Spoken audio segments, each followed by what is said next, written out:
और आइए आज के एजेंडा में बात करते हैं प्रदेश से जुड़ी खबर की, जहां समाजवादी पार्टी के वरिष्ठ नेता आजम खान के ठिकानों पर प्रवर्तन निदेशालय यानी कि ईडी की बड़ी कार्रवाई जारी है। ईडी की लखनऊ जोनल ऑफिस की टीम ने रामपुर, सहारनपुर और दिल्ली में कुल 10 ठिकानों पर एक साथ छापेमारी की है। ये कार्रवाई जौहर यूनिवर्सिटी और मौलाना मोहम्मद अली जौहर ट्रस्ट से जुड़े मनी लॉन्ड्रिंग मामले में पीएमएलए यानी कि prevention of money laundering act के तहत की गई है। ईडी की इस कार्रवाई में रामपुर में आजम खान से जुड़े जो कई ठिकानों हैं उनके साथ साथ जौहर यूनिवर्सिटी और जौहर ट्रस्ट से जुड़े परिसरों को भी खंगाला जा रहा है।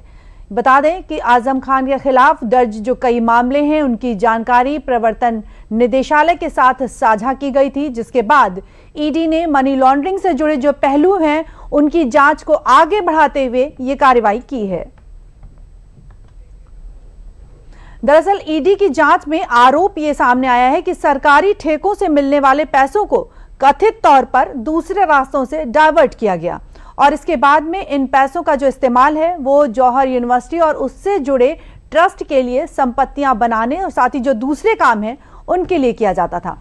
एजेंसी अब इस बात की जांच कर रही है कि क्या सरकारी ठेकों से जो आया पैसा किन लोगों और कंपनियों के जरिए कहां-कहां भेजा गया है।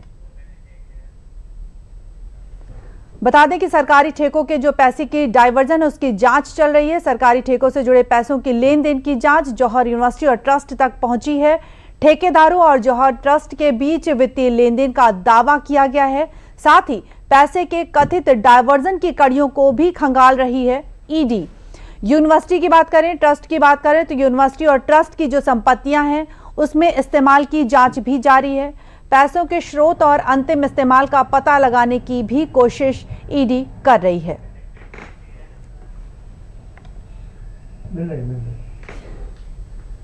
और यहां पर आपको ये भी बताते चलें कि पिछले कुछ दिनों में जौहर यूनिवर्सिटी सुर्खियों में है और इसका मामला जो है कानूनी पेंच में फंसा हुआ है। अनियमितताओं के कारण इसकी 40 से 38 इमारतों को गिराए जाने का खतरा मंडरा रहा था। हालांकि इस पर कोर्ट ने रोक लगा दी है। मुरादाबाद कमिश्नर कोर्ट ने यूनिवर्सिटी की 38 इमारतों को गिराने के रामपुर विकास प्राधिकरण यानी कि आरडीए के आदेश पर अंतरिम रोक लगा दी है और कोर्ट में इस मामले की जो अगली सुनवाई है वो 25 अगस्त को होने वाली है। इसके अलावा यहां पर यह भी बताने वाली बात है कि जौहर यूनिवर्सिटी को कई विभागों से मिल चुकी है नोटिस। 17 जून को इनकम टैक्स डिपार्टमेंट की ओर से कारण बताओ नोटिस जारी किया गया था और इसके बाद 23 जून को टैक्स विभाग ने भेजा दूसरा नोटिस और जिसमें जौहर यूनिवर्सिटी का रजिस्ट्रेशन रद्द करने का सीधा आरोप दिया गया था।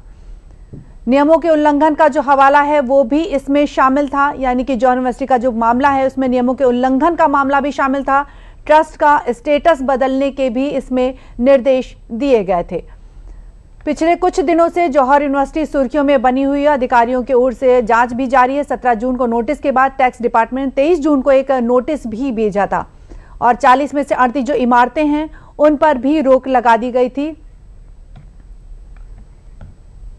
और इस खबर पर अधिक जानकारी के लिए हमारे साथ जुड़े हैं हमारे सहयोगी रामेंद्र सिंह जी। रामेंद्र, स्वागत है आपका। रामेंद्र, बताएं कि रामपुर में आजम खां के जौहर विश्वविद्यालय पर आज सुबह 7 बजे ईडी की टीम ने छापेमारी कर दी है जो लगातार जारी है। तो अभी और हम बात करते हैं कुछ दिन पहले की, तो कुछ दिन पहले ही जो ईडी है उसने स्थानीय पुलिस से आजम खां के आपराधिक मामलों का रिकॉर्ड भी मांगा था। तो अब तक की क्या कुछ अपडेट है, जानना चाहेंगे आपसे। देखिए निधि, तभी तय हो गया था जब ईडी ने जिला प्रशासन से आजम खान के खिलाफ जितने मुकदमे हैं उनकी स्टेटस रिपोर्ट मांगी थी कि कितने मुकदमे हैं और उनकी स्थिति क्या है। दूसरा, आयकर विभाग ने जब जांच की थी तो ये पाया कि ये इन पर्सन ट्रस्ट है और इसमें किसी का फ़ायदा नहीं हो रहा, कि आम जनता के जो फ़ायदे की बात की जा रही है वो तो बिल्कुल नहीं है। तो उन्होंने धारा 80 के अंतर्गत मिलने वाली जो लाभ है इनको कि टैक्स में रिबेट मिलती थी उसको समाप्त कर दिया था और कहा था इस ट्रस्ट को इन पर्सन्स माना जाए, ये लोगों के फ़ायदे के लिए नहीं है, आजम खां के परिवार और उनके फ़ायदे के लिए है। लगातार मुकदमे लिखे गए, किस तरीके से धन का आवंटन किया गया, किस तरह ठेकेदारों को ठेके आवंटित किए गए, फिर उनसे कैसे धन लिया गया। तो आयकर विभाग ने जिन बड़ी कंपनियों से मांगा था कि जिन बड़ी कंपनियों ने आपको पैसा दिया, बड़े लोगों ने पैसा दिया, उनकी फेहरिस्त और उनके सारे पेपर्स दिए जाएं। लेकिन वो आजम खान ने आयकर विभाग को नहीं सौंपा था। आयकर विभाग ने भी लगातार दूसरी नोटिस दी कि जो ठेकेदारों से, जो बड़ी फर्में हैं जिन्होंने काम दिए, पैसा दिया है, उनके सारे रिकॉर्ड्स हैं वो भी नहीं मिल पाए थे। तो ये तय हो गया था कि ईडी आज नहीं कल कार्रवाई करेगी। जिस तरह आजम खां पेपर न देने से बच रहे हैं, उससे कहीं ना कहीं संदेह पैदा हो रहा है कि कोई ना कोई तो गलती की है जिसको छुपाया जा रहा, बचाया जा रहा।